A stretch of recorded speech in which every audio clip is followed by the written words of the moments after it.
بسم اللہ الرحمن الرحیم۔ کتاب نسیم ہدایت کے جھونکے، جلد اول طاعت چہارم، پارٹ نمبر 29۔ اپنے بچوں کو بھی میاں جی کے پاس پڑھنے بھیج دیا اور مسجد کے لیے جگہ دی جو اللہ نے بنوا بھی دی۔ ایک روز عبدالحمید صاحب اپنے والد کے پاس اس گاؤں میں گئے، میں بھی ان کے ساتھ چلا گیا۔ میاں جی کے کھانے کا انتظام کرایا، اتفاق سے پلیٹ ایک ہی تھی۔ کھانے سے پہلے میاں جی صاحب نے کہا تم ذرا ٹھہرو، میں گاؤں سے دوسری پلیٹ لے آؤں۔ ہم دونوں نے کہا کہ الگ پلیٹ لانے کی ضرورت نہیں، ہم دونوں ایک پلیٹ میں ہی کھاتے ہیں۔ یہ کہہ کر ہم دونوں کھانا کھانے لگے۔ میاں جی نے عبدالحمید سے کہا کہ بیٹا جب تم دونوں میں اتنی محبت اور دوستی ہے تو اپنے دوست کو مسلمان کیوں نہیں بنا لیتا؟ یہ کیسی محبت ہے؟ یہ ہندو مر گیا تو کیا ہوگا؟ یہ کیسی دوستی ہے کہ ایک ہندو ایک مسلمان؟ کھانے کے بعد عبدالحمید اور ان کے والد نے مجھ سے کلمہ پڑھنے اور مسلمان ہونے کے لیے بہت خوشامد کی، اصرار کیا، کئی بار رونے بھی لگ گئے۔ میں نے ان سے کہا کہ آپ اسلام کا کوئی منتر کلمہ مجھے بتائیے، میں اس منتر کو پڑھوں گا، اگر میں نے کوئی چمتکار کرشمہ دیکھا تو میں مسلمان ہو جاؤں گا۔ میاں جی کو جماعت والوں نے ایک دعا یاد کرائی تھی، وہ انہوں نے مجھے یاد کرائی۔ اللہم اجرنی من النار، ترجمہ اے اللہ مجھے دوزخ سے پناہ دیجیے، اور کہا کہ چلتے پھرتے پڑھا کروں۔ میں نے ان سے کہا کہ اس کا مطلب مجھے بتاؤ، انہوں نے مطلب تو مجھے بھی معلوم نہیں، کل ہتھین مفتی رشید صاحب کے پاس جاؤں گا، ان سے معلوم کر کے بتاؤں گا۔ اگلے روز وہ ہتھین گئے، میں بھی دوسرے دن شام کو ہتھین گیا، میں بھی ان سے مطلب معلوم کرنے پہنچا۔ انہوں نے بتایا کہ اس دعا کا مطلب یہ ہے کہ اے اللہ، اے میرے مالک، مجھے دوزخ نرک کی آگ سے بچا۔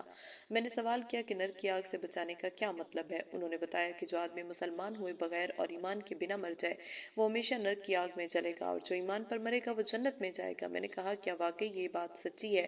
انہوں نے کہا کہ یہ بالکل سچی ہے۔ مجھے بہت دکھ ہوا اور میں نے عبدالحمید سے کہا کہ تو میرا کیسا دوست ہے، اگر میں اسی طرح مر جاتا تو ہلاک ہو جاتا، تو نے کبھی مجھ سے نہیں کہا۔ میاں جی نے کہا واقعی بیٹا تم صحیح کہتے ہو، عبدالحمید کو تمہارے ایمان کی بہت فکر کرنی چاہیے تھی۔ بیٹا اب جلدی کلمہ پڑھ لو، میں تیار ہو گیا۔ وہ مجھے لے کر اگلے روز ہتھین مدرسہ گئے۔ مفتی صاحب نے مجھے کلمہ پڑھایا اور میرا نام محمد عثمان رکھ دیا۔ الحمدللہ علی ذالک۔ سوال اس کے بعد آپ نے مسلمان ہونے کا اعلان کر دیا یا گھر والوں سے چھپائے رکھا؟ جواب اس کے بعد کا حال سننے کا ہے۔ تیسرے روز مجھے مفتی صاحب نے قانونی کارروائی کے لیے ایک صاحب کے ساتھ فرید آباد بھیج دیا۔ میں نے فرید آباد ضلع جج کے سامنے بیان حلفی دے دیے۔ ضلع جج متعصب قسم کے آدمی تھے، انہوں نے نابالغ کہہ کر مقامی تھانہ انچارج کے حوالے کرنے اور تحقیقات کا حکم جاری کر دیا۔ ہتھین تھانہ کے انچارج جناب اومیش شرما تھے، وہ کسی ضروری تفتیش کے لیے جا رہے تھے۔ انہوں نے انسپکٹر بلبیر سنگھ کو میرا کیس سونپا اور چلے گئے۔ بلبیر سنگھ بہت ظالم اور متعصب تھے، انہوں نے مجھے بہت دھمکایا، بے دردی سے پہلے ہاتھوں سے مار لگے اور جب میں نے ایمان سے پھرنے سے انکار کیا تو ڈنڈے سے بے تحاشا مارا، جگہ جگہ میرے خون بہنے لگا۔ میں ہر وقت اللہم اجرنی من النار پڑھتا تھا۔ مار کھاتے وقت کبھی کبھی زور سے یہ دعا نکل گئی۔ اس نے کہا یہ کیا پڑھتا ہے اور گالیاں دی۔ میں نے دعوت کی نیت سے اسے اس دعا کا مطلب بتایا، اس کو اور بھی غصہ آیا۔ اس نے دو سپاہیوں کو کہا کہ لوہار کی بھٹی پر جا کر لوہے کے سریے گرم کرو اور لال کر کے لنگا کر کے اس کو داغ دو، ہم دیکھیں گے یہ آگ سے کیسے بچے گا، اور جب تک یہ اپنے دھرم میں واپس آنے کو نہ کہے اس وقت تک اس کو نہ چھوڑنا۔ وہ سپاہی پاس میں لوہار کی بھٹی پر گئے، چار لوہے کے سریے گرم کر کے بالکل آگ کی طرح لال کر کے مجھے لے کر تھانے میں لائے۔ میرے اللہ کا کرم ہے، دعا پڑھتا رہا، انہوں نے میری شرٹ اتاری اور میری کمر پر سریوں سے داغ دینا چاہا، مگر اللہ کا فضل کہ مجھے ذرا بھی اثر نہیں ہوا۔ وہ سپاہی حیرت میں آ گئے۔ انسپکٹر بلبیر سے کہا اس وقت تک سریوں کی لالی ختم ہو گئی تھی۔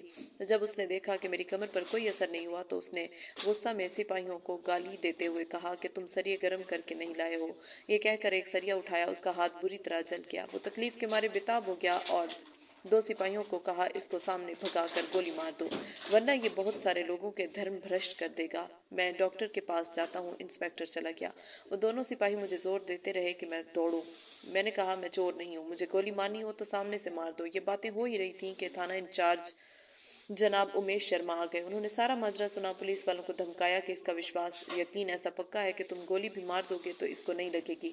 اس نے مجھے کھانا کھلایا، پھر ایک چارج شیٹ لگا کر رہتک جیل چالان کر دیا اور مجھ سے کہا کہ بیٹا تیرے لیے اسی میں بھلائی ہے کہ میں تجھے جیل بھیج دوں، ورنہ تجھے کوئی مار دے گا۔ اللہ کا کرم میری اس مصیبت سے جان چھوٹی اور اللہ کی رحمت پر میرا یقین اور مضبوط ہو گیا۔ سوال سنا تھا کسی کوتوال نے آپ کے ساتھ اسلام قبول کیا تھا، اس کا کیا واقعہ ہے؟ جواب میں آگے سناتا ہوں۔ یہ تھانہ انچارج کوتوال اومیش شرما جی بہت ہی اچھے آدمی تھے۔ تیسرے روز रह तक जेल आए और मुझसे मेरे इस्लाम कबूल करने और आग का असर न करने का पूरा माजरा सुना और इसकी तहकीक की कि वाकई तुझ पर इन गर्म सरवियों का कोई असर नहीं हुआ। मैंने कहा, आप मेरे खैर खा साऊ हैं, आपसे सच ना बताऊंगा तो किससे बताऊंगा। जब उनको यकीन हो गया कि अल्लाह ने मुझे आग से बचाया तो वो और मुतासिर हुए, मेरी जमानत कराई, फाइनल रिपोर्ट लगाई, मुझे जेल से छुड़ाया और मुझसे कहा कि मुझे भी उन मौलाना साहब से मिलाओ जिन्होंने तुम्हें मुसलमान किया। हथीन आकर मुफ्ती रशीद अहमद साहब से मिले और कुछ देर इस्लाम की बातें मालूम की। वही मुसलमान हो गए। मुफ्ती साहब ने उनको इस्लाम को जाहिर ना करने का मशवरा दिया। कुछ जमाना के बाद बाबरी मस्जिद शहीद हो गई। पूरे मेवात में फसाद हुए। हथीन का इलाका हमेशा फसादात का गढ़ रहता था, मगर कोतवाल शर्मा जी जो अब अब्दुल्ला हैं की वजह से इस इलाके में मुसलमानों पर कोई जुल्म नहीं हुआ और उन्होंने मुसलमानों की बड़ी मदद की। सवाल, आजकल आपका क्या मशगला है? जवाब, मैं आजकल अलौर जिला में जमइयत शाह वलीउल्लाह के तहत दावती काम कर रहा हूँ। वहाँ पर एक इदारा की जिम्मेदारी मेरे सपुर्द है। हजरत मौलाना मोहम्मद कलीम साहब के वास्ते से ही हर सूली मदरसा में मेरा दाखिला हो गया था। मैंने उनकी ही निगरानी में जिंदगी गुजारने का अज़्म किया है। सवाल, कारीन अरमगान के लिए आप कुछ पैगाम देना चाहेंगे? जवाब, कारीन अरमगान के लिए मेरी एक गुजारिश है कि अरमगान की एक तहरीक है जिसका मकसद मिल्लत इस्लामिया के हर फर्द को अपने दावती मकसद के लिए खड़ा करना और अमली मैदान में उतार कर हम जैसे कुफ्र और शिर्क ज़दा लोगों की फिक्र करना है। सिर्फ तायद या तस्वीब करके या वाह वाह करके घर बैठे रहने की हमेशा असहाब अरमगान ने मजम्मत की है। कारीन को अरमगान के कारी की हैसियत से इस निस्बत की लाज रखनी चाहिए और ज़िंदगी में लोगों को तो कुफ्र से निकालने की अमली कोशिश ज़रूर करनी चाहिए। दूसरी ज़रूरी दरख्वास्त यह है कि मेरे घर वालों अहले ख़ानदान की हिदायत के लिए दुआ करें और इसकी दुआ भी करें कि अल्लाह मुझे भी नबी के दर्द का कुछ हिस्सा नसीब फरमा दे। आमीन। सवाल, बहुत बहुत शुक्रिया। फ़ी अमानिल्लाह। जवाब, आपका बहुत बहुत शुक्रिया मुझको तहदीस नेमत का मौका अता फरमाया। अस्सलामु अलैकुम व रहमतुल्लाहि व बरकातुहू। मुस्तफ़ा दज़महनामा अरमगान, जुलाई 2003। जनाब बिलाल साहब, हीरा लाल से एक मुलाकात। अहमद अव्वा, अस्सलामु अलैकुम व रहमतुल्लाहि व बरकातुहू। बिलाल अहमद, वालेकुम अस्सलाम व रहमतुल्लाहि व बरकातुहू। सवाल, बिलाल भाई आपसे अरमगान के कारीन के लिए कुछ बातें करना चाहता हूँ। जवाब, अहमद भैया ज़रूर कीजिए, मेरे लिए खुशी की बात है। सवाल, आप अपना तारुफ कराएं। जवाब, मेरी पैदाइश जिला आजमगढ़ के बोमे गांव में हुई। मेरा पुराना नाम हीरा लाल था। मेरे वालिद बाबू नंदन भारद्वाज जी एक बहुत मजहबी हिंदू हैं। मेरे 7 भाई हैं। मेरे खानदान और गांव के बहुत से लोग दिल्ली में बिल्डिंग पेंटिंग का काम करते हैं। मेरे वालिद साहब दिल्ली में पान बीड़ी सिगरेट की दुकान करते हैं। सवाल, अपने इस्लाम कबूल करने का वाक़या बताइए। जवाब, अब से तकरीबन 7 साल कबल जब मेरी उम्र 12 बरस की थी, मैं अपने वालिद साहब के साथ पान की दुकान पर तैमूर नगर दिल्ली में बैठता था। हमारी दुकान के ऊपर एक बिल्डिंग में अब्बा जी अबू फयाज साहब कढ़ाई वगैरह का कारखाना चलाते थे। हमारे वालिद साहब ने रात को कयाम के लिए कारखाना में ही उनसे कहा। उन्होंने मंजूर कर लिया। मैं रात को कारखाना के कारीगरों के साथ सोया करता था। रात को रोजाना अब्बा जी सारे कारीगरों को बिठाकर फजाइल अमाल की तालीम करते थे। मैं भी सुनता था। मुझे ये बातें बहुत अच्छी लगती थीं।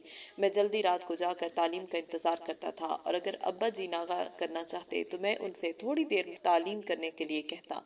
ये लोग नमाज पढ़ने जाते तो मैं भी उनके साथ जाकर कभी कभी मस्जिद के बाहर खड़ा देखा करता। मुझे नमाज पढ़ते हुए लोग बहुत अच्छे लगते। एक रात को मैंने अब्बा जी अबू फयाज से पूछा, अब्बा जी क्या मैं मुसलमान हो सकता हूँ? उन्होंने बड़े प्यार से कहा, बेटा ज़रूर, अगर तुम मुसलमान नहीं बनोगे तो फिर दोज़ख की आग में हमेशा जलोगे। मैंने कहा, तो फिर आप मुझे मुसलमान कर लो। उन्होंने मुझे कलमा पढ़ाया। मेरे काले रंग की वजह से बिलाल अहमद रखा और बताया कि बिलाल हमारे नबी के अजान देने वाले मुअज्जिन थे। उन्होंने ईमान के लिए बड़ी कुर्बानियां दी। मैं बटला हाउस में मस्जिद में नमाज पढ़ने जाता। अब्बा जी ने मुझे नमाज पढ़ने जाने से मना किया कि मुझे नमाज पढ़ता देख मेरे घर वाले मुझे मारेंगे। मैंने अब्बा जी से कहा कि एक बार आप नमाज को जा रहे थे तो मैंने आपसे सवाल किया था कि अब्बा जी आप एक टाइम की नमाज भी नहीं छोड़ते। आपने ये कहा था कि जो एक वक्त की नमाज छोड़े वो इस्लाम से निकल जाता है। तो क्या मैं 2 नंबर का मुसलमान हुआ हूँ? अगर मैं 2 नंबर का मुसलमान हुआ हूँ तो ऐसा मुसलमान बनने से क्या फ़ायदा? आप मुझे 1 नंबर का मुसलमान करें और अगर 1 नंबर का मुसलमान मैं भी हूँ तो बेनमाज के तो मुसलमान इस्लाम से निकल जाता है। अब्बा जी ने जवाब दिया कि बात तो सच्ची यही है कि नमाज के बगैर कुछ मुसलमानी नहीं, मगर तुम अभी छोटे हो और घर वालों का डर है, इसलिए मैं तुमसे कहता था। मैंने कहा, अब्बा जी अल्लाह का डर ज्यादा होना चाहिए या माँ बाप का? मेरी बात सुनकर उन्होंने कहा कि अच्छा बेटा तुम छुप कर नमाज के लिए चले जाया करो। रमजान का महीना आया, मैं मस्जिद में नमाज पढ़ने जाया करता। शायद मेरे घर वालों ने मुझे कभी मस्जिद जाते देख भी लिया। मैं रोजा भी रख रहा था। घर वाले दिन में खाने को कहते, मैं बहाना करता। इससे भी उनको शक हो गया। एक रोज जुम्मा की नमाज पढ़कर टोपी ओढ़े जाकिर बाग की मस्जिद से आ रहा था। मेरे वालिद ने देख लिया, मुझे पकड़ लिया, मुझसे पूछा तू मस्जिद में क्या करने गया था। मुझसे रहा न गया, मैंने कह दिया कि अब मैं मुसलमान हो गया हूँ, मैं जुम्मा की नमाज पढ़ने गया था। वो मुझे बहुत बुरा भला कहने लगे, पकड़ कर कमरे में ले गए और वहाँ मेरे भाई और खानदान के लोग जमा थे। वो दोपहर का खाना खाने के लिए आए थे। मुझे अलग अलग समझाते रहे, मगर मैं कहता रहा कि मैं मुसलमान हो गया, अब मुझे वापस कोई हिंदू नहीं कर सकता। मेरे बड़े भाई ने मेरी पिटाई शुरू की। चाटे, घूंसे, बेतहाशा मारे। मैंने साफ कह दिया कि ये बात दिमाग से निकाल दो कि अब आप मुझे हिंदू बना सकते हो। अगर तुम्हें कामयाबी चाहिए, मरने के बाद की आग से बचना चाहते हो तो मुसलमान हो जाओ, कलमा पढ़ो। वो मुझे मारते, मैं उनको कलमा पढ़ने को कहता। इससे दूसरे लोगों को भी गुस्सा आया। पट्टियों और डंडों से मारना शुरू किया। मेरे सर से जिस्म से खून बहने लगा। मैंने जोश में आकर कहा, मेरी आखिरी बात सुन लो, इसके बाद चाहे जो करना। मैंने अपने पाँव की उंगली की तरफ इशारा करना शुरू किया। तुम मुझे यहाँ से काटना शुरू कर दो और ऊपर तक मेरे टुकड़े करने शुरू कर दो। जब तक मेरे गले और जुबान में जान रहेगी, ला इलाहा इल्लल्लाह कहता रहूंगा। अब तुम्हारी मर्जी है, जो चाहे करो। उन लोगों ने इस दर्जा मेरा इरादा मजबूत देखकर मुझे छोड़ दिया। मैं रात को मौका पाकर वहां से भाग आया। 2 रोज तक वो मुझे तलाश करते रहे। तीसरे रोज अब्बा जी अबू फयाज पर दबाव देने लगे कि तुमने हमारे लड़के पर जादू करा दिया, वो लड़का तुम्हारे पास है, अगर लड़का कल तक हमारे पास नहीं आया तो पुलिस में तुम्हारी रिपोर्ट कर देंगे। अब्बा जी ने उनको बहुत समझाया कि भलाई का बदला तुम्हारे यहाँ यही है, तुम्हारे बच्चों को बगैर किराए इतने रोज रखा, इसका बदला ये है। मगर वो ना माने। अब्बा जी को फिक्र हुई मैं दिल्ली ही में था, मुझे पता लग गया कि घर वाले अब्बा जी को परेशान कर रहे हैं। मैं खुद कारखाने गया और उनसे कहा कि आप मेरा हाथ पकड़कर मेरे पिताजी को सौंप आइए, उनसे कह दीजिए कि आपका ये बच्चा ये है, आप आइंदा मैं जिम्मेदार नहीं। अब्बा जी ने कहा तुम्हें जान से मार देंगे। मैंने कहा कि वो मुझे कुछ नहीं कहेंगे। वो मेरा हाथ पकड़कर मेरे पिताजी के पास ले गए और उनसे कहा कि ये लड़का अल्लाह का शुक्र है खुद आ गया, मुझे तो इसकी कुछ खबर नहीं, मगर अब इसको पकड़ो, अब आइंदा हम इसके जिम्मेदार नहीं होंगे। सवाल इसके बाद क्या हुआ? जवाब इसके बाद मेरे घर वाले मुझे मेरे गांव आजमगढ़ ले गए। बहुत से सियानों झाड़ फूंक करने वालों को दिखाया। वो समझ रहे थे कि मुझ पर जादू कराया गया है। बहुत उतार करवाया। मैं घर में छुपकर नमाज पढ़ता रहा। कुछ रोज तो मुझे बंद रखा, मगर मेरे गांव के एक मुसलमान भाई ने मुझे समझाया कि तुम्हें यहाँ से निकलने के लिए अपना रवैया ढीला रखना चाहिए। मैंने अपने रवैये में जरा नरमी बरती। घर वालों ने सोचा कि जादू उतरवाने से अब असर कम हो रहा है। मेरी माँ अपने मायके जा रही थी, वो मुझे अपने साथ ले गई कि माहौल बदल जाएगा। वहाँ हमारे ननिहाल के पड़ोस में एक बड़े समझदार मुसलमान रहते थे। मेरी वालदा मुझे उनके पास ले गई कि इसको समझाओ, हमारा जीना दो भर कर रखा है। उन्होंने मेरी माँ को बहुत तसल्ली दी और समझाया कि तुम इसको अपनी इजाज़त से जाने दो, ये लड़का हरगिज आपके यहाँ रहने वाला नहीं। और उसने बहुत अच्छा फैसला किया, मालिक की खास मेहरबानी इस पर है। इस पर वो तैयार हो गई और मैं नानियाल से ही अब्बा जी के पास आ गया। उन्होंने मुझे मुजफ्फरनगर अपने गांव भेज दिया, फिर एक मदरसा में दाखिला करा दिया।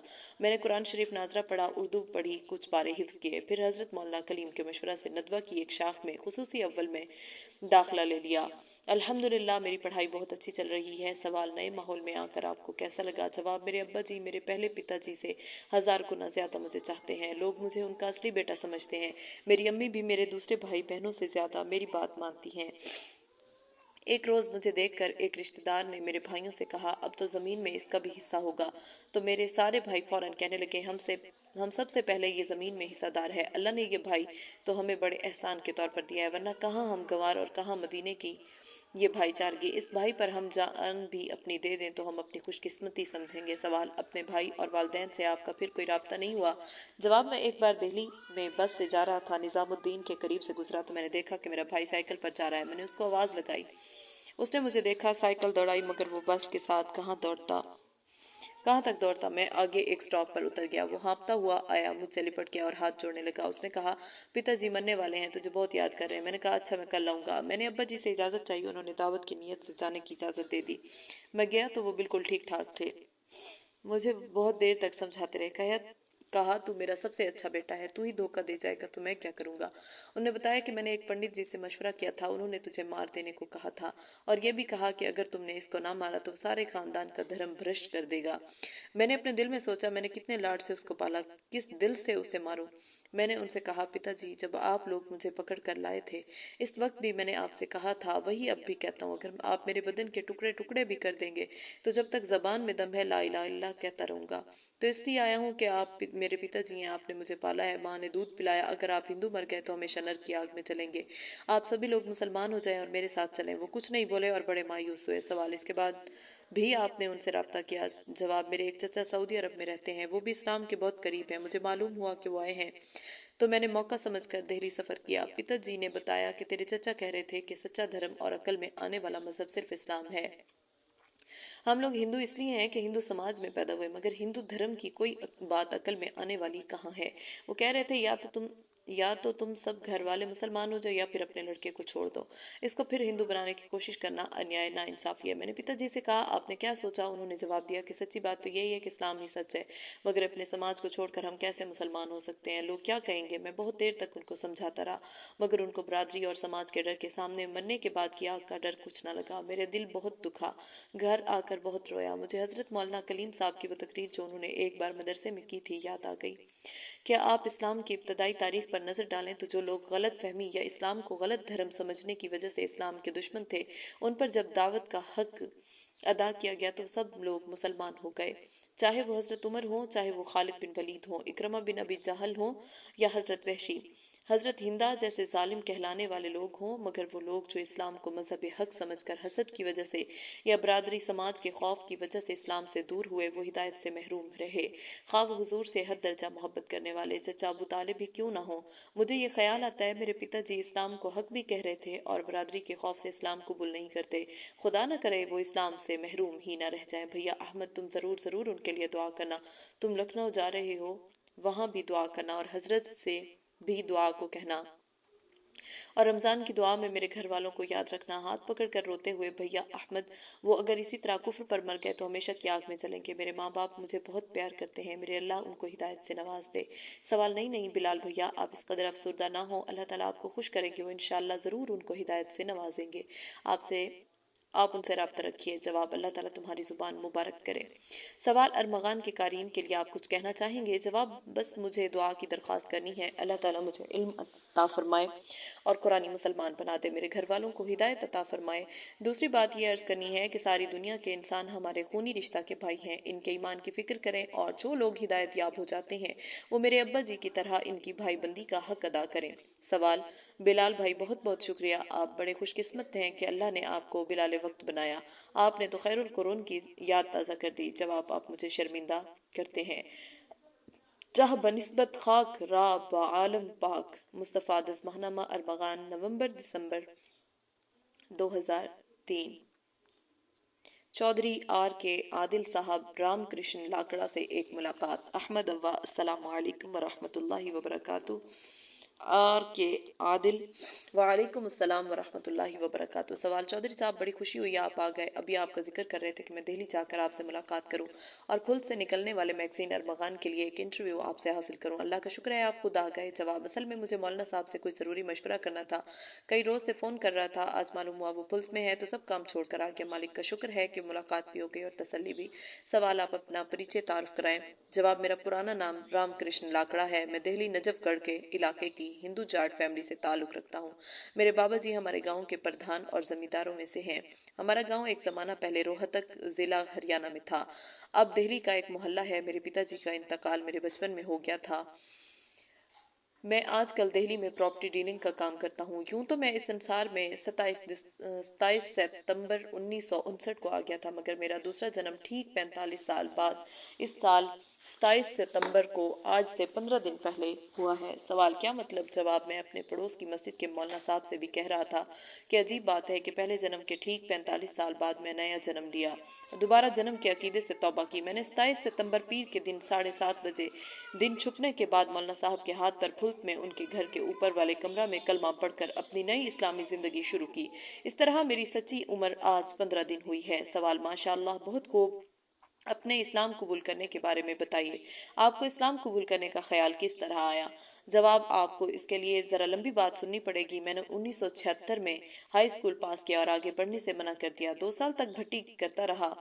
मेरे ताऊ और एक मूसा फूफा फौज में बड़े कर्नल हैं, वो घर आए, उन्होंने मुझे धमकाया कि अगर तू पढ़ने नहीं जाता तो तुझे फौज में भर्ती कर देंगे और तुझे लाम पर जाना पड़ेगा। 1971 की जंग करीब थी, मैंने दाखिला ले लिया और इंटर कर लिया, मगर फिर पढ़ने का दिल ना चाहा। मेरी माँ ने बाबा से कहकर मेरी शादी करा दी और माँ की खुशी के लिए मैंने प्राइवेट बीए भी कर लिया।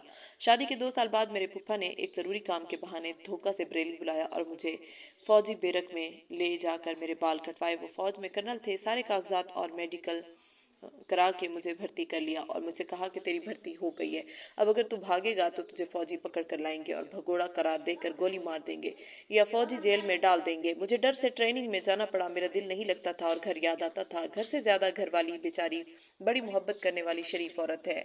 मैंने ट्रेनिंग में साथियों से मशवरा किया कि इस फौज से जान छूटने की कोई सूरत हो सकती है। मेरे एक साथी ने बताया, अगर अफसरान अनफिट कर दें तो काम आसान है। मैंने सोचा ये बहुत आसान है। मैंने पागलपन का बहाना किया, बहकी बहके बातें करता, कभी हंसता तो हंसता रहता, कभी चीखता तो चीखता रहता। मुझे अस्पताल में भर्ती किया गया। मेडिकल चेकअप हुआ। डॉक्टर ने कह दिया कि ये बहाना है। मुझे अफसर ने बहुत गालियां दी और सख्त सजा की धमकी दी। नाचार फिर ट्रेनिंग शुरू हो गई। एक रोज पीरियड में सुबह के वक्त जैसे ही अफसर आए, मैंने राइफल खड़ी की और तंबाकू की पुड़िया हथेली पर डालकर उसमें चूना मिलाना शुरू किया। जैसे ही अफसर सामने आया, मैं दूसरे हाथ से सलूट मारी और जय हिंद बोला। मेरे हाथ में तंबाकू देखकर पूछा, ये क्या है? मैंने हाथ आगे करके कहा, सर ये तंबाकू है, लो आप भी खा लो। वो धमका कर बोले, नालायक तेरा बेल्ट नंबर क्या है?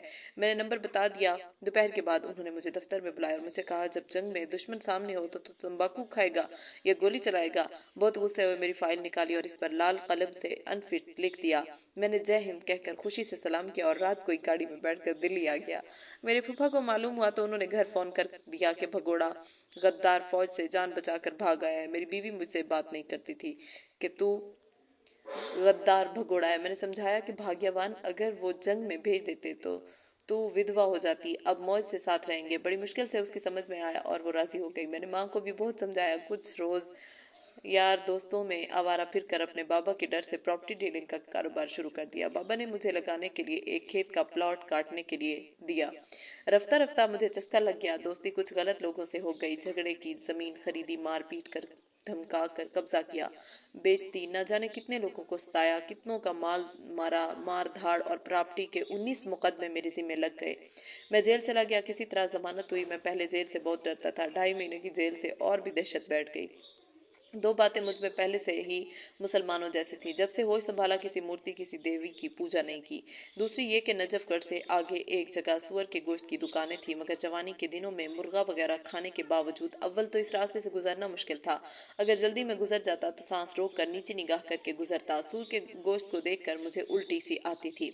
जेल से जमानत पर वापसी आया तो मेरी माँ ने, जो बहुत धार्मिक है, हर शुक्रवार को व्रत रखती हैं, मुझसे कहा, तू नास्तिक है, देवताओं को नहीं मानता, बल्कि इनका अनादर बेअदबी करता है, इसलिए तेरे जिम्मे इतनी आफत है। मुझ एक हनुमान की मूर्ति और हनुमान चालीसा दिया कि इसका जाप कर। मैं अंदर कमरा में माँ की जिद और कुछ डर की वजह से कुछ रोज हनुमान चालीसा का जाप करता रहा। मुकदमा की तारीख आई। एक औरत की गवाही थी। मैंने सुबह तड़के उठकर हनुमान चालीसा का जाप किया और हनुमान की मूर्ति के सामने बहुत प्रार्थना की। हालांकि दिल में विश्वास यही था कि ये बेजान मूर्ति के बस में क्या रखा है। ढलमल यकीन के साथ बरी होने के लालच में देर तक जाप किया और प्रार्थना की कि गवाही टूट जाए। अदालत में गया तो इस औरत ने ऐसी डटकर गवाही दी कि जज समझ गया कि बात सच है। मुझे गुस्सा आ गया। ये ख्याल भी ना रहा कि अदालत है। मैं गुस्से में उस औरत से कहा कि तुझे बाहर नहीं निकलना है क्या? जज ने सुन लिया और बहुत बरहम हुआ और जमानत कैंसिल करके जेल भेजने का हुक्म कर दिया। 2 महीने फिर जेल में रहा। बाबा जी ने फिर हाई कोर्ट से जमानत कराई। जेल से घर आया तो पहले कमरा बंद करके हनुमान की मूर्ति पर जूता गीला करके बचाया, हनुमान चालीसा को जलाया और खूब गालियां दी। माँ ने जूते की आवाज सुनी तो बाहर से बहुत चीखी। वो समझ रही थी कि मैं अपनी बीवी को मार रहा हूँ, मगर जब उसको मालूम हुआ कि वो बाहर है तो उसकी जान में जान आई। मैं बयान नहीं कर सकता कि रोज रोज के मुकदमों की तारीख से मैं कितना परेशान था। हमारे इलाके में एक मुल्ला जी फूलों की ठेली लगाते थे। मैंने उनसे बात की कि कोई तावीज वाला बताओ, मैं बहुत परेशान हूँ। उन्होंने कहा कि किसी तावीज वाले को मैं न जानता हूँ, न मुझे एतकाद है। हाँ, तुम्हें एक चीज बताता हूँ, तुम रोजाना 100 बार सल्लल्लाहु अलैहि वसल्लम पढ़ लिया करो। मैंने कहा, बहुत अच्छा। मैं परेशान था, इसलिए मैंने सुबह शाम 500 बार पढ़ा। असल में मालिक को मुझ पर दया आ रही थी। पहली तारीख में मैं बरी हो गया। 1 साल में 11 मुकदमे मेरे हक में फैसल हुए। मैं मुल्ला जी के पास आने जाने लगा और उनसे कहा कि और कुछ बताओ ताकि सारे मुकदमों से मेरी जान बचे। उन्होंने खुद कुछ बताने के बजाय मुझे हिंदी जुबान में एक किताब मरने के बाद क्या होगा दी میں نے اس کو غور سے پڑھا۔ دوزخ کی سزاؤں کو پڑھ کر میرے دل میں ڈر بیٹھ گیا۔ رات کو ڈراؤنے خواب بھی دکھائی دیتے۔ مجھے بار بار خیال آتا کہ میں نے کتنے لوگوں کی زمینیں تپائیں، کتنے لوگوں کو مارا، اب میرا کیا ہوگا؟ مجھے اس کتاب نے بے چین کر دیا۔ مقدموں سے زیادہ رات دن موت کا اور دوزخ کا خوف سوار رہتا۔ میں سوچتا اس سنسار کی عدالت کے 19 مقدموں سے زندگی خراب ہے تو اس مالک کے سامنے انگنت مقدموں سے کیسے چھٹکارا ملے گا؟ میں نے ملا جی سے مشورہ کیا، انہوں نے مسلمان ہو جانے کو کہا۔ میں نے اسلام کے بارے میں کسی کتاب کے لیے کہا تو انہوں نے کہا اسلام کیا ہے، لا کر دی۔ اسلام آ گیا۔ اب میری سمجھ میں آیا کہ میرا فوج میں دل کیوں نہیں لگا۔ اگر میں فوج میں رہتا تو یہ ظلم مار پیٹ نہ کرتا اور مرنے کا خیال بھی نہ آتا۔ میرے مالک نے میری ہدایت کے لیے مجھے فوج سے بھگایا اور الٹ پلٹ کام کرائے۔ میں امام بخاری کے پاس جامع مسجد گیا۔ پہلے تو ان تک پہنچنا ہی مشکل ہے۔ میں کسی طرح ترکیب سے پہنچ گیا۔ امام صاحب نے کہا اپنے ہاں کے ذمہ دار لوگوں کو لے کر آنا جو تمہیں جانتے ہو۔ میں 2-4 روز کی کوشش سے 2 مسلمانوں کو لے کر گیا تو وہ کہنے لگے شناختی کارڈ لاؤ۔ میں نے کہا آپ نے اسی وقت کیوں نہیں بتایا، بار بار کیوں پریشان کرتے ہیں؟ وہ ناراض ہو گئے اور بولے بات کرنے کی تمیز نہیں۔ میں نے کہا تمہیں تمیز نہیں، مجھے تو ہے، اور میں چلا آیا۔ سوال پھر اس کے بعد کیا ہوا؟ جواب اس کے بعد ایک صاحب نے فتح پوری مسجد جانے کو کہا۔ میں وہاں پہنچا تو انہوں نے کہا کہ مسلمان ہونے کے بعد تمہارا نکاح ختم ہو جائے گا، تمہیں اپنی بیوی چھوڑنی پڑے گی۔ میں نے کہا وہ 25 سال سے میرے ساتھ رہ رہی ہے، ایسی بھلی عورت ہے کہ آج تک مجھے اس سے کوئی شکایت نہیں، میں اس کو کیسے چھوڑ سکتا ہوں؟ انہوں نے کہا پھر تمہیں کلمہ نہیں پڑھوایا جا سکتا اور نہ تم مسلمان ہو سکتے ہو۔ وہاں سے مایوس ہو کر میں نے تلاش جاری رکھی۔ ایک صاحب نے مجھے ایک مزار پر بھیج دیا۔ وہاں ایک میاں جی، لمبے لمبے بال، ڈھیر ساری مالائیں گلے میں ڈالے، ہر رنگ کا لمبا کرتا اور بہت اونچی ٹوپی پہنے ہوئے تھے۔ میں ایک جاننے والے کو وہاں لے کر گیا۔ انہوں نے کہا میں تمہیں کلمہ پڑھواتا ہوں، میرے قریب بیٹھو۔ گھٹنوں سے گھٹنے ملا کر ادب سے بٹھایا، اپنے داہنے ہاتھ میں میرا بایاں انگوٹھا اور بائیں ہاتھ میں دایاں انگوٹھا لے لیا اور بولے مرید ہونے کی نیت کرو اور میرے پیروں پر ادب سے نگاہ رکھو۔ مجھے بچپن کا کھیل نظر آ گیا، ہم ایک دوسرے کو اسی طرح گھمایا کرتے تھے۔ مجھے ہنسی آ گئی، وہ کر رہا ہے کہ ہنس رہا ہے۔ میں نے کہا مجھے بچپن کا ایک کھیل یاد آ گیا، اگر میں بچوں کی طرح آپ کو سر کے اوپر گھما کر پھینک دوں تو؟ انہوں نے پھر دھمکایا، نہ جانے کیا کیا کہلوایا، قادریہ، غوثیہ وغیرہ وغیرہ۔ پھر بولے میرے پاؤں کے بیچ سر رکھو۔ میں نے منع کیا تو دھمکا کر بولے مرید ہو کر بات نہیں مانتا۔ میں نے سر ٹیکا اور جلدی سے اٹھا لیا۔ وہ دوبارہ بولے ادب سے قدموں میں سر رکھو اور یہ سوچو کہ مجھ میں خدا کا نور ہے، جس طرح خدا کو سجدہ کرتے ہیں اسی طرح کرو۔ مجھے غصہ آ گیا، میں نے اسلام کے بارے میں بہت کچھ پڑھ لیا تھا۔ میں نے اس نالائق سے کہا کہ اگر میں تجھے اٹھا کر دے ماروں تو خدا میں ہوں گا، اس لیے کہ جو طاقتور ہوتا وہ خدا ہوتا ہے۔ میں نے 2-4 گالیاں دی اور چلا آیا۔ مجھے مسلمان ہونے کی بے چینی تھی، موت کا کھٹکا تھا۔ میں نے ایک ملا جی سے ذکر کیا، وہ مجھے ایک قاضی جی کے ہاں لے گئے۔ قاضی جی نے کہا مسلمان تو ہم تمہیں کر لیں گے مگر 2000 روپے فیس ہوگی۔ میں نے کہا کہ میں مسلمانوں کا اسلام لینا نہیں چاہتا، میں تو حضرت محمد صاحب والا اسلام قبول کرنا چاہتا ہوں۔ اگر حضرت محمد صاحب نے کسی کو مسلمان کرنے کے لیے پیسے لیے ہوں تو آپ بھی لے لیں، جب انہوں نے کبھی ایک پیسہ نہیں لیا تو آپ کیسے پیسے مانگتے ہیں؟ 2000 کی بات کوئی بڑی نہیں تھی مگر مجھے وشواس نہیں ہوا، میں وہاں سے بھی واپس آ گیا۔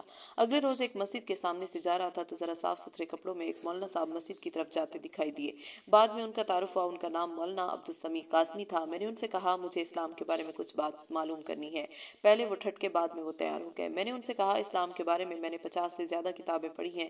جب آپ صلی اللہ علیہ وسلم آخری حج کو گئے تو ان کے ساتھ 1.25 لاکھ ساتھی تھے۔ انہوں نے سب کو اکٹھا کر کے ان سے سوال کیا، میں نے اسلام تم سب کو پہنچا دیا؟ سب نے کہا کہ بالکل پہنچا چکے۔